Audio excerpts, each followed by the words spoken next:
समाकलन वेरी बहुत इजी है। बहुत लोग डर जाते हैं समाकलन के नाम सुन के कि समाकलन बहुत भारी। हम बहुत बेसिक से बताने जा रहे हैं कि समाकलन का 7.1 क्वेश्चन कैसे सॉल्व करेंगे।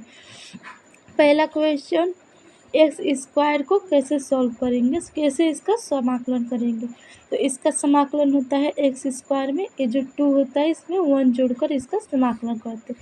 यही एक्स स्क्वायर का अवकलन करना होता है। तो इसका अवकलन के लिए यहाँ पर बता रहे हैं, इधर अवकलन करके बता रहे हैं। अगर इसका एक्स स्क्वायर दिया है, इसका अवकलन करना हुआ तो इसका 1 माइनस, इसमें से 1 माइनस करते हैं। तो इसका लिखते हैं एक्स स्क्वायर का जो 2 होता है वो यहाँ पे गुणांक में आता है, ये हो जाता है 2x। ऐसे इसका होता है अगर यहाँ पे दिया हो ax³, इसका अवकलन करना हो तो ये हो जाता है 3x²। ये जो होता है x, ये 3 आता है गुणांक में, और जो यहाँ पे रहता है उसमें से n-1 क्या कर दिया जाता है, जो रहता है उसमें से घटा दिया जाता है। और ये जो होता है अगर इसमें x³ का समाकलन करना है तो इसमें 1 प्लस करते हैं। तो इसका करेंगे x³ + 1, ये अपान में आ जाता है, उसमें यह गुणांक में होता है। इधर जो ये 3 था वो गुणांक में आ गया, इधर जो है वो अपान में आता है 3 + 1। तो इसका होगा x⁴/4। ये इसका समाकलन होगा। समाकलन का आंसर इसका इतना आ रहा है, ये समाकलन का है और ये इसका अवकलन है। तो अवकलन का उल्टा समाकलन होता है, जो गुणा में आता है इसमें भाग में आ जाता है। ठीक है, अगर अब हम बताते हैं यहाँ पे साइन और कोस का होता है। यहाँ पे होता है साइन। अगर साइन का अवकलन, और अगर हमको पहले यहाँ पे समाकलन बता रहे हैं तो यहाँ पे हमको साइन का समाकलन करना है। तो साइन का समाकलन हम लोग जानते होता है माइनस कॉस साइन यहाँ पे एक्स होता है, साइन एक्स का समाकलन माइनस कॉस एक्स, यही होता है ना। अब यहाँ पर अगर दे दिया जाए साइन एक्स, तो साइन एक्स का यहाँ पे कॉस एक्स होता है। ठीक है, अगर यहाँ पे हो कॉस एक्स तो इसका समाकलन करते हैं तो यहाँ पे माइनस साइन एक्स होता है। और यहाँ पर है, यहाँ पर कॉस एक्स का इजली साइन हो जाता है, यहाँ पे साइन एक्स हो जाता है। तो ये साइन एक्स इसका तो हो जाएगा आप लोग का अच्छे से। अब यहाँ बताते हैं एक्स का dx करना। अगर x का अवकलन करना हो तो x का अवकलन 1 होता है। ठीक है, अगर x का समाकलन करना है, वही मतलब 1 है, यहाँ पे 1 का अगर समाकलन करते हैं x का तो यहाँ पे हो जाता है x + c, यहाँ पर x + c हो जाता है, x² हो जाता है। अब यहाँ पर बताते हैं साइन एक्स का कॉस एक्स होता है। अगर इसका समाकलन करते हैं तो समाकलन में +c जोड़ दिया जाता है। +c होता है जो कॉन्स्टेंट होता है, इसका मान हम लोगों को पता नहीं होता है कि इसका मान क्या होगा। अब हम इसका सेक, अब सेक का कहते हैं, सेक जो होता है पहले 10x। अगर हम यहाँ पर अब 10x का अवकलन करते हैं तो 10x का अवकलन जो होता है वो sec² x होता है। ठीक है, अब वहीं यहाँ पर अगर हम sec² का समाकलन करते हैं तो यहाँ पे आता है 10x + c। ये जो होता है एक दूसरे का उल्टा होता है, जो अवकलन होता है वो इसका इसीलिए इसको प्रतिलोम भी कहते हैं। इसका प्रति अवकलज भी है, अवकलन का ये प्रति अवकलज है समाकलन। ठीक है, अब यहाँ पर हम बताते हैं इसका sec² के यहाँ पर 10x + c हो जाता है। ठीक है, अब यहाँ पे कोसेक स्क्वायर है। अब मान लिया यहाँ पे कोसेक स्क्वायर x dx इसको करते हैं समाकलन में, तो इस ये जो होता है वो बराबर हो जाता है माइनस कॉट, यहाँ पे तो अवकलन बता रहे थे इधर, चलो छोड़ो यहाँ पे बता रहे हैं, इसका आंसर यहाँ पे बता रहे हैं। ठीक है, माइनस कॉट x + c। ये इसका होता है, ठीक है। और इसी का अगर हम लोग यहाँ पर देखते हैं माइनस कॉट एक्स का, ये है माइनस कॉट एक्स, इसका अवकलन करना है तो इसका अवकलन हो जाता है यहाँ पर कोसेक स्क्वायर एक्स, इसका अवकलन हो जाता है, ठीक है।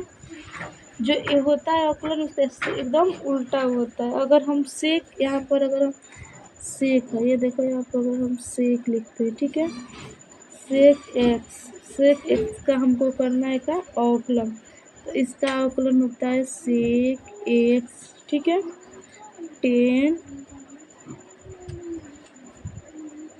टेन एक्स, एक्स जो है इसमें गुणा में हो जाता है, ठीक है। अगर वही इधर इसको आ जाते हैं हम, अगर कॉट दिया है, अब इधर इसी का इधर आ जाते हैं, सेक यहाँ पर दे दिया जाए सेक एक्स टेन एक्स का डी एक्स करना, ठीक है। तो ए सिंपल सा, ए सिंपली इसके बराबर होता है, सेक एक्स है ना, इसके बराबर हो जाएगा सेक एक्स, इस पर प्लस सी लगा देते हैं जिसका हम लोग का मान पता नहीं है, कांस्टेंट है। बस ये सब फार्मूला हम लोग को पता रहना चाहिए। अब यहाँ पर है कॉट का, ठीक है, का कोसेक स्क्वायर, ये यहाँ पर सॉल्व किया है, ठीक है। अब यहाँ पर दे दिया जाए कि अगर हमको लगाना है कोसेक, यहाँ पर अगर हमको दे दिया जाए कोसेक एक्स कॉट एक्स का डी एक्स बराबर होता है माइनस, यहाँ पर लिख रहे हैं, ठीक है, इधर ए और यहाँ पे अवकलन करेंगे, यहाँ पे समाकलन करेंगे, ठीक है। समाकलन थोड़ा बड़ा हो जाता है इससे, ये हो जाएगा कोसेक एक्स प्लस सी, यहाँ पर कॉस इसका जो हुआ है ना, अगर इसका हम अवकलन करते हैं तो यही आएगा, ठीक है। अगर कोसेक एक्स का इसका अगर हम अवकलन करेंगे तो यही आएगा। नहीं विश्वास तो देखो, यहाँ पर हम लिखते हैं माइनस कोसेक एक्स, इसका डी बाई डी एक्स होता है, ठीक है, डी एक्स करते हैं तो इसका भी यहाँ पर लिख दे रहे हैं, ठीक है। मतलब इसका जो है वो यहाँ पर यहाँ से हो जाएगा इसका सोल्व, इसका सोल्व आता है कोसेक एक्स इंटू कॉट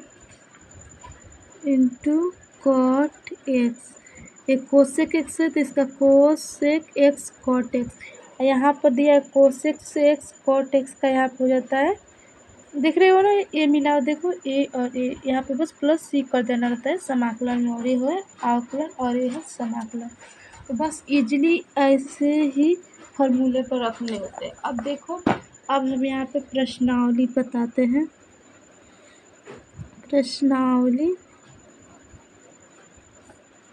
7.1 के क्वेश्चन सॉल्व करते हैं। यहाँ पर पहला क्वेश्चन दिया है साइन 2x, ठीक है। अब इसको सॉल्व करेंगे हम,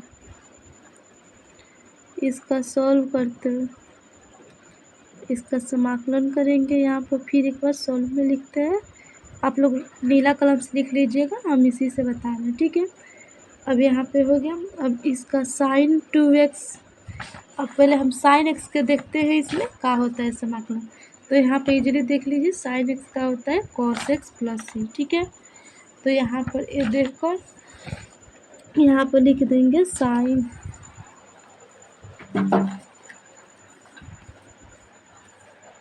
रुक जाइए थोड़ा सा, बस